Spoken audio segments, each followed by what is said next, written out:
This is something that we've not really come across in such drastic measures before.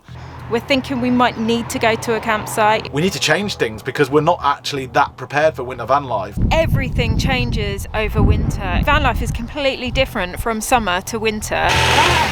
Oh my God! Welcome back to the channel. We're Janine and Liam Day, a married couple who have been doing full-time van life in the UK for the last 19 months. In this episode, we leave the craziness of London to find ourselves in an unfortunate situation in the town of Windsor. We've had a great year in the van so far, but we are heading into winter fast. And with that, we get hit with our first major winter challenge. We start this episode off late at night in a Tesco car park, where we have been stealth camping for the last 2 days. Good evening and welcome back to the channel. We are in a Tesco's car park again. Would you believe it? This was going to be our second night in this car park. It's quite late. I'll admit to you, it's quite late and we've got a problem. We were going to film tomorrow, but we're now going to film now because we have a situation. And the situation is that we're almost out of power. So we're about to go into our second night stealth camping with no movement, not driving the van. And we are so low on battery that we're going to have to do something about it. This is something that we've not really come across in such drastic measures before. We knew that it was coming. We saw it happening more and more and more as we've gone along. And yeah, we've got to sort something out with it. So let me show you quickly what the problem is. If I go onto the Victron app, this shows our state of battery power. And I click on our shunt, which is the thing that tells us what's the battery power on. We've got 25% battery. Now, we're not completely dead, but even if we turn everything all off, the fridge and everything will still be running. It means that we could wake up tomorrow morning with no battery whatsoever, which is not good for any battery. It's not good for any camper van. The only thing that we can do is up this a little bit, fall asleep, wake up tomorrow, and then probably we're gonna have to sort something out. I'm gonna now drive for about 15 minutes. It's on 25%. We'll see what the driving charges the battery up to because there's been no solar today at all. And then let's see if it's enough to get through the night without losing all of our power. Let's go.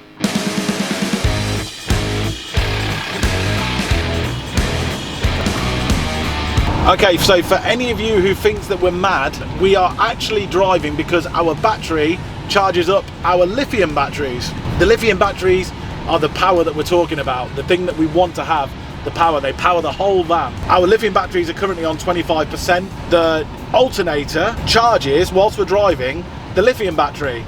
So we're gonna hopefully with 15 minutes of driving, it'll be enough to charge it enough. You might think, why not just stay in one spot and leave the engine running? Well, firstly, we're in a Tesco's car park, so it's not really a good thing to do. Secondly, we've done that once before and we had some DPF issues with our van. DPF issues being diesel particulate filter. So basically, by staying in one position and not blowing out the diesel, it clogs it up and it can be disastrous. It could be thousands of pounds repair. So we're very, very not into doing that. So a 15-minute drive, let's see if we can charge our batteries up enough to do another night of stealth supermarket camping because it's free, you know, it was all right. So we'll just look. So we've just gone back from the drive. It was about 20 minutes the engine was on for, just over 20 minutes. And we're gonna see now what the state of the batteries is. I honestly do not know. 30%. So we got 5% charge from 20 minutes driving. So that means that we've got to get anything decent, you need to do at least a couple of hours driving. Yeah. That's a bummer, man. That's a bummer. But I think we can get through the night on 30%. We're just gonna not have to charge anything. My battery's almost dead on this and we're gonna have to keep the lights off and the fridges, keep the fridges the only thing that keep running. Okay. Is that right? Yeah. Okay, cool. Let's see what tomorrow brings for another night Tesco stealth, supermarket stealth camping. So the challenge is on. We jumped in the back of the van and made a quick Horlicks before our official Morgan energy save mode. Then we went to bed. 1, 2, 3, I don't know who else to be. 4, 5, 6, like they say I can't be fixed. 1, 2, 3, your attention's all I need. 4, 5, 6, don't let it slip. 1, 2, 3, I don't know who else to be. 4, 5, 6, like they say I can't be fixed. 1, 2, 3, your attention's all I need. 4, 5, 6, don't let it slip. Good morning everyone. Today we have woken up in a Tesco's car park. Again, we do love these Tesco's car parks. We woke up this morning and we completely forgot about the whole power thing and grabbed our remote for our diesel heater and turned it on, and it worked, thank God. So we do have like a tiny little bit of power left, although we haven't checked how much yet. So we need to do that in a second. And yeah, so we're going to be really low on power now. So we're not actually sure what we're going to do. We might go to a campsite. We're thinking we might need to go to a campsite if we can't go on a really long drive. So that is definitely a possibility. We're actually in Windsor, and Windsor is a beautiful little town, and we haven't gone and seen it or explored or anything yet. We've just sort of been here working. So we'd like to do that, hopefully, maybe, but we'll see.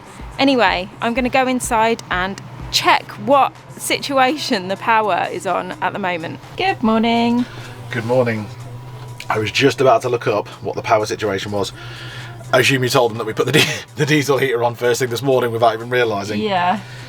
Diesel heaters are, once they're up and running, they're all right, but they draw the most amount of power when they're starting up, unfortunately. And they draw quite a lot of power. So that was a mistake. We've got this light on as well, which I've completely forgot about. The fan we've not put on, the inverter's off. Pretty much last night we turned everything off, apart from this morning when we put the diesel heater on. And let's have a look. We're on, actually, considering that we went to bed with 30%, we're on 22%, so that's not bad. Will not last the day out here. So, because if we would have left some things on last night, then, you know, then potentially we might have gone too low, but we're skirting just above it. So that's really, really good.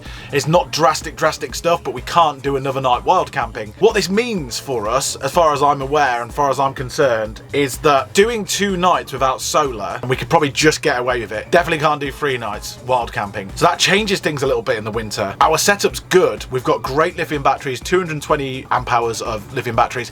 I think we've got 700 watts of solar as well, but still our lifestyles that we've been leading this whole time in summer have been one thing because we've had solar, we've relied solely on solar, and now we're in winter and we don't have solar. We realise actually we need to change things because we're not actually that prepared for winter van life. We're too excessive for winter van life, so we've got to sort something out urgently with that, otherwise we're going to come a cropper. 2 things I think we need to do is we need to monitor our power usage a lot more, optimise campsites, or go on longer drives. It's probably cheaper with the cost of diesel to go to campsites a little bit more regularly. Anyway, we're going to leave here, probably have to find a campsite with an electric hookup. We're in Windsor, but first of all, I think we're going to go to Tesco's and get some food and supplies, because you don't know where you're going to end up. You don't know how close to a shop you're going to be. So let's go do that. I remember when we used to be in love, and we thought that nothing could ever keep. So obviously we have a bit of a problem with our power. We've run out of juice in the van, so we need to get that sorted ASAP. However, we are in Windsor, and Windsor looks absolutely gorgeous, so we want to quickly go and check out the town whilst we're here, and then move on to maybe go to a campsite or something. So off we went to the beautiful town of Windsor. Windsor is a very touristic town, famous for its castle, which is the largest and oldest inhabited castle in the world, an official residence of King Charles. It's also where our former queen is laid to rest. It was the first time Liam had seen the castle up close, and he was super impressed with how pristine it was. Apparently the castle wasn't targeted during the war, as Hitler wanted to keep it as one of his homes. We were lucky enough to arrive just in time to watch a changing of the guard. What was that all about? We just walked around the corner and then there's this like procession coming down the road. We asked someone and they said it's the changing of the guard. What excellent timing is that? So pleased we saw that. It was really cool. And there's only like a handful of people watching it. It's really weird, but really cool. I didn't know it happened here. No. So, I brought Janine without her knowing about it to somewhere called the Long Walk. Are you happy about that, Janine? Great. But look, that really is like something else. This is called the Long Walk, and it's a walk that goes, I think it's a 3-mile walk, and it goes from one point, and it's one straight path that goes all the way up to the castle, and it looks amazing. So hopefully that's what we're going to do, and then we can treat ourselves with something delicious afterwards. So off we went in the high winds to do the famous long walk from the castle to the monument. Wake me up in the middle of the say I cannot wait till the morning. Some things just have to be done in the middle of the pouring rain. I still remember the look on your face, how you smiled the first time I met you. Almost there, Janine. Oh my god. Oh, this is proof. I'm about to show you in a second that we have actually made the whole entire 3-mile walk. Which is only one way, one direction. Which is one direction, we're still going to walk back. But luckily the wind's going that way, so we'll get back quicker. It's all flyback. We are the shoreline. I try to reach you, but you're drifting away. We're underwater, but there's still time left. If we want it, we can breathe again, breathe again.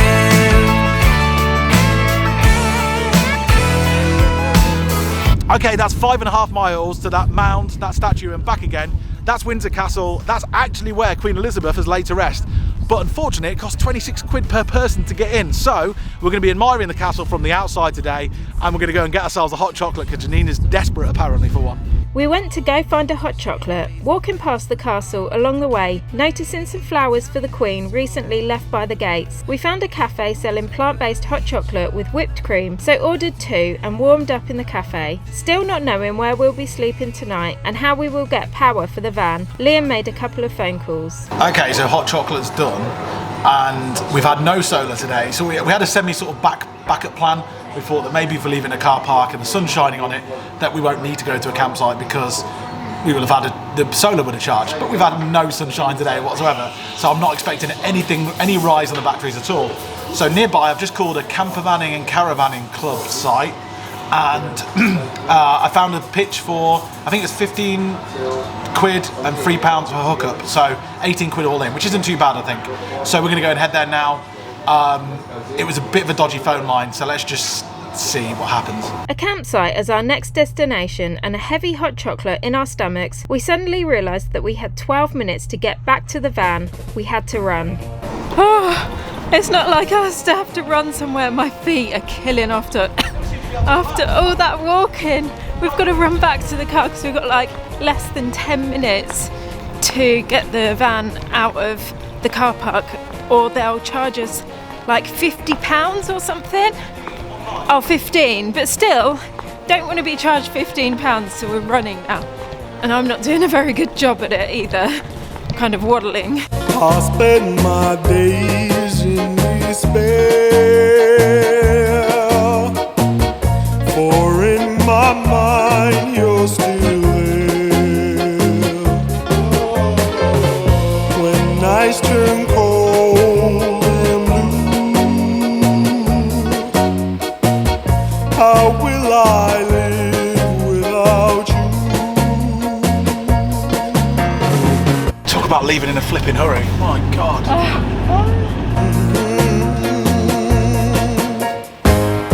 I count the days since you've been gone. Somehow, We're literally wheel spinning here, so I really hope that we're not stuck. But it's not disastrous because I don't know if it's not disastrous. Despite being stuck in the mud, we plugged in the all-important power cable. We have power! Woohoo! Oh, that's a relief. So we've got power tonight. What we need to do now, because we're going to wild camp, we can't afford to stay on a campsite every single night.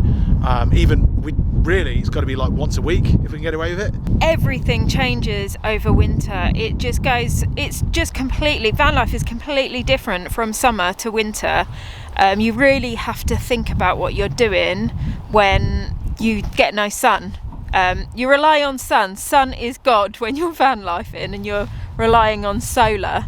But anyway, regardless, I'm going to give you a little tour of this cold, boggy campsite, which actually it's very, very beautiful. It's a really, really nice campsite. Behind me, the green fields with some lovely trees in the middle, or bushes or shrubs or whatever they are. There's a few other van lifers dotted around and people staying in their caravans. They've got some gorgeous like army tent setup things, glamping pods, which is actually really nice. But I'm more interested in the facilities, so I literally don't know where anything is. So I'm just going to go for a wander and investigate. The campsite we are staying in is called Bella Vista in Buckinghamshire. The site is a field with hookups and water taps in each pitch. It's surrounded by acres of countryside, and first impression is that it's very peaceful. But where are these facilities? Okay, after wandering around for ages, I just asked, and the little like army sort of tent that I saw, which I thought was a glamping pod, is actually the facilities. So let's go and have a look.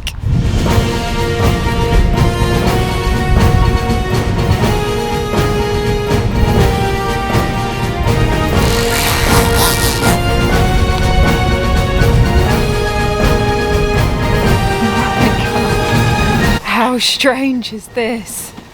This is so strange. Wow. It's like Portaloos inside a tent. It's a pretty good idea. It keeps it nice and warm in here. This whole setup is really quirky, with 3 toilets and 3 sink basins. They have a washing machine and a dryer, and through the curtain they have 3 showers, warm water and a bench to get ready. Outside is the usual washing up area with bins and recycling. All facilities were sparkling clean. The facilities are proper quirky. Are they really? Yeah. Oh, can I have a look? They're in that tent. Let's have a look in here then. Oh, you're right, Oz. Showers. Oh, nice. Toilets. Very quirky, but all right. Okay, so I'm back from the shower now, and it was actually really lovely, nice and warm. And I'm back in the van and about to cook dinner. Now for dinner tonight, we have got 2 centerpieces, Christmas dinner centerpieces from Tesco's that we bought earlier today. Now the reason why we're going for centerpieces is because if you remember, last year we had an absolute disaster for Christmas Day. We ended up eating Brussels sprout sandwiches on the side of a cliff. If you want to see that video, I'll link it up here. But anyway, it was an absolute disaster, and we are absolutely determined to have a Christmas dinner in the van, like a proper Christmas in the van this year. And so, as part of preparation for that day, we've decided to test out some of the centerpieces across some of the supermarkets so that we can tick just one thing off the list that could go wrong. So what we've done is we've bought 2 from Tesco's today. We're going to try them out and see which one we like the most, and then over the next 3 weeks leading up to Christmas, we're going to be testing out other ones from different supermarkets. So the ones we have today are, so we have got the festive nut roast and gravy, which looks gorgeous. And we have also got the festive vegetable and stuffing parcel, which also looks gorgeous. Last year I thought about how things can come around just like that if everyone is here to celebrate one day. We have our ups and downs, but when there's love there's always a way. And oh, this time of year we come together to celebrate. Yes, every time the snow is falling down and it is cold outside, we gather around the fireplace. What do you think? Really good. Actually, both of them are really nice. Are they? I wasn't expecting the vegetable tart thing to be good because I thought it'd be sickly or whatever, but it's really nice. Are we going no table tonight? Both these centerpieces were nice. I'd say our favourite was the stuffing parcel. We sat and ate our dinner full of early Christmas cheer, then chilled for the evening.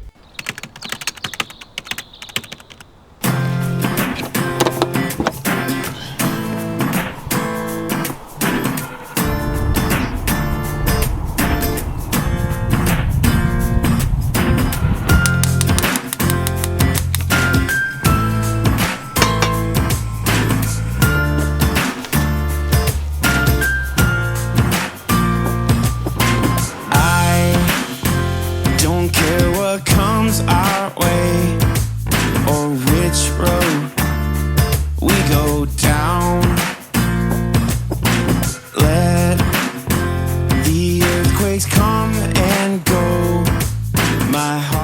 Morning everyone. Today we have woken up in this gorgeous campsite. It's really nice, especially this morning because the sun's out. It was really windy and cold last night. It was absolutely freezing, but we've woken up to the most gorgeous day. There's not one cloud in the sky. It's amazing. We've got a field in front of us as well full of alpacas, which is really cool. So yeah, anyway, we had a good night's sleep last night. We've woken up today. The sun's out. The solar will be topping up now for the first time in ages. But we're going to go in and I'm going to talk to Liam about what we're going to do moving forwards about this power situation that we're in. Okay, so power. Let's go onto the app and see how much power we've got. You would expect it to be 100%, which it is. 100% battery we have now because we've been on electric hookup all evening. So a full state of charge, winter van life, happy days, that's what we're after.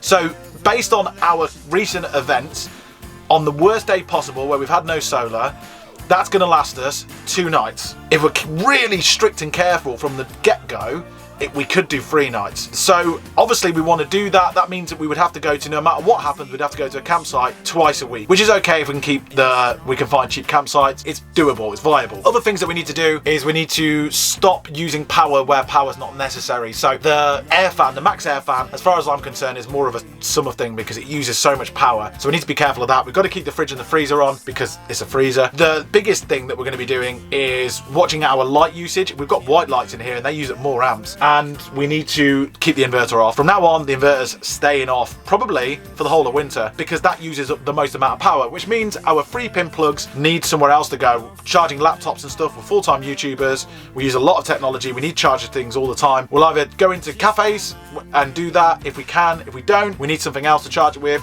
and that is why we've got a power bank. We've not had a power bank for the whole time we've been in this van, and it's funny because we get sent a lot of messages from people saying, where's your power bank? And we literally haven't had one. We've not needed one, to be honest with you. We've got really good solar panels, we've got really good lithium, eco-tree lithium batteries. It's just now the solar's less. Even when we've got a full day of sun like we've got now, the sun's so low in the sky because it's winter that and our panels are flat that we're not getting much. We're getting a little bit, but not much. So I contacted Jackery a few weeks ago when Janine wanted to use the hairdryer in the van before I started exploring possibilities of inverters and stuff. I spoke with them, they sent us this. It's remained boxed up underneath our sofa for the whole time. Now we are going to unbox it. It's a Jackery. The reason why I contacted Jackery was because we had a Jackery in our previous van and it was really good, did the job, helped us out in a van that only had lead batteries, and we rated it, so why not continue that? This is a newer model. Yeah, we're just going to road test it and see how well it does. It comes with solar panels. We might use those when we're on a campsite, you know, really whenever we can. We get to point the solar panels at the sun rather than just having our flat panels on, so they're going to come in useful, I think, actually. But the main thing that we're going to use this for, and what we did in our previous van, was plugging it into the cigarette lighter whilst we're driving, and then it just charges the battery up, which means that we get to plug in our laptops and charge our laptops from this and only this from now on. And also Janine's hairdryer, straighteners, all that sort of stuff as well. These are some of the other features that come with the Jackery as well. This is the Jackery Explorer 1000 with 2 Solar Saga 100 watt panels, which in full sun can charge the battery in 8 hours. It has 1002 watt hours of lithium battery capacity, 1000 watt of rated power and 2000 watt of surge power. It's great for us as a backup and to be used instead of our inverter during the winter months, and has 2 USB-C ports and 2 USB ports. It has a DC car port so we can charge it whilst driving, and 3 AC outlets that we can use to charge our technical equipment, including our laptops. With a full charge, the Jackery 1000 can charge my powerful laptop battery up to 13 times and my smartphone 100 times over. We will leave a link to the Jackery in the description of this video. We plugged our Jackery into the cigarette lighter socket to charge it and attempted to leave. The van was officially stuck in the mud. Getting towed out by the friendly owner, we left to our next destination. This time something very nostalgic was nearby. But first, breakfast. Okay, before we go to where we're going to go, we're here in this town in Buckinghamshire. I think it's Buckinghamshire. I just want to point out why you should never, ever, ever let Janine make your porridge. That's the reason why.